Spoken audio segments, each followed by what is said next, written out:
Tema lokal ini, saya sekarang ini kan sementara memikirkan selain mengangkat atau ingin mempromosikan tema, tapi saya pikir jalan yang pertama adalah mengkritisi apa yang kita yakini sebagai adat istiadat ataupun agama lokal dan tradisi kita.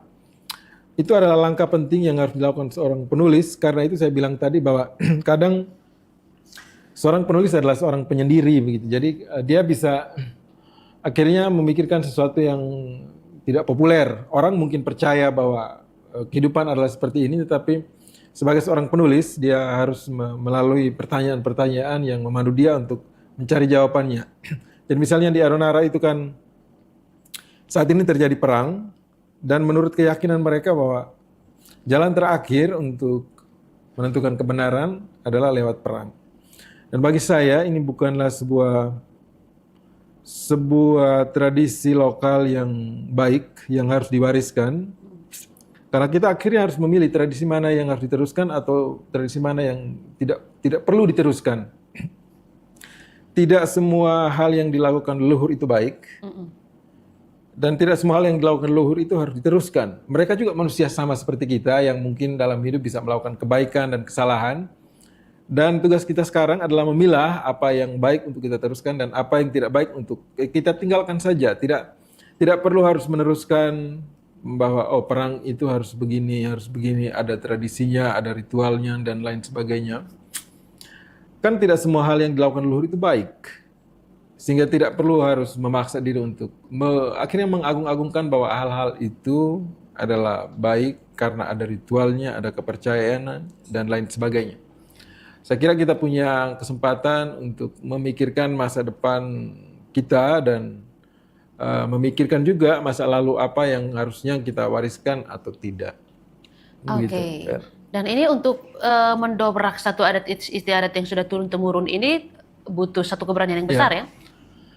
Saya kira orang tidak berani atau takut untuk melihat itu, mengkritisi itu karena mereka terlalu terikat dengan identitasnya, itu yang pertama. Jadi identitas itu, kalau misalnya tidak kita sadari, dia akan mengikat kita. Jadi identitas adalah penjara sekaligus benteng. Dia memberikan kita rasa nyaman, tetapi pada saat yang bersamaan, dia adalah penjara yang mengekang kita sehingga kita tidak keluar dari itu. Jadi identitas di satu sisi dia tentu saja membuat kita memiliki rasa keterikatan dengan sesuatu, dengan orang lain.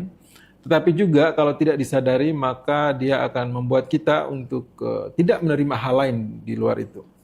Jadi orang yang terlalu melekat dengan identitasnya, dia akan menganggap bahwa apa yang ada di dalam identitasnya itu benar. Karena dia terlalu melekat dengan identitasnya. Kalau identitas kekatolikan seseorang itu terlalu kuat, dia bisa mengukur dunia dengan kekatolikannya itu dan menganggap identitas lain itu tidak sebagus identitasnya. Begitupun orang Kristen, Protestan, dan Islam.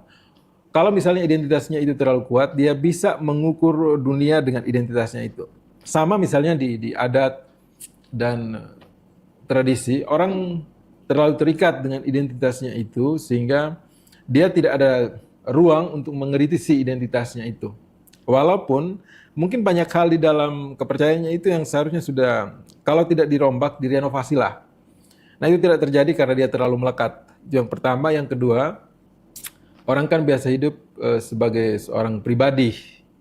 Dia melekat dengan identitas tertentu.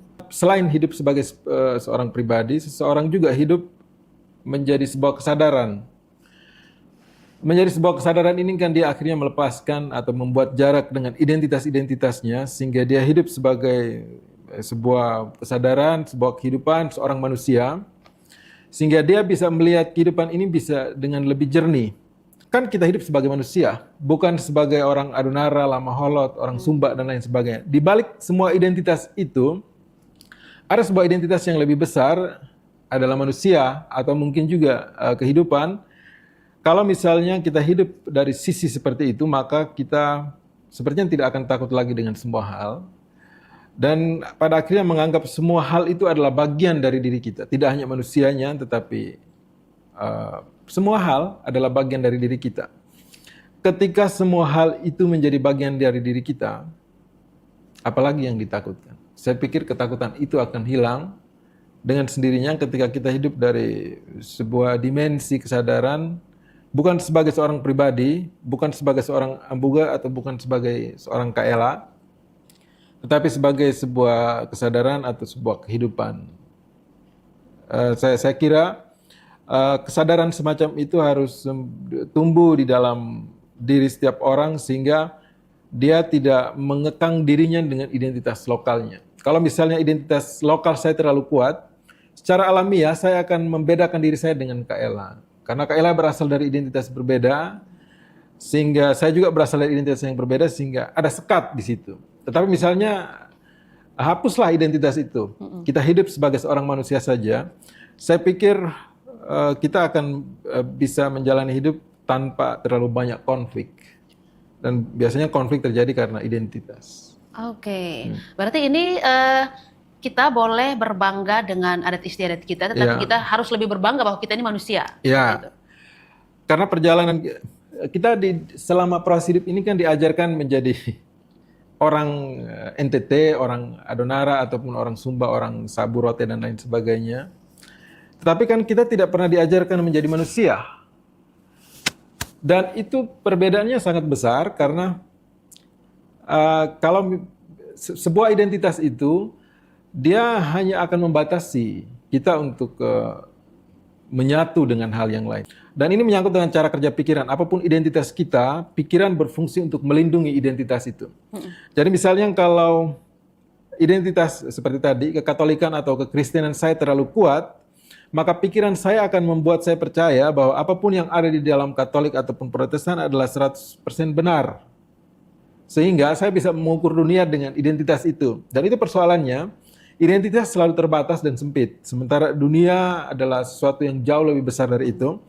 Dan kita diajarkan untuk memeluk identitas yang kecil itu tanpa tahu bahwa di luar dari semua hal itu ada sesuatu yang lebih besar yang bisa menyatukan kita dengan semua hal, tetapi itu tidak kita pelajari. Kita hanya belajar hal-hal yang pada akhirnya kalau misalnya identitas itu terlalu kuat, konflik secara alamiah akan terjadi. Dan itu yang kita pelajari selama ini.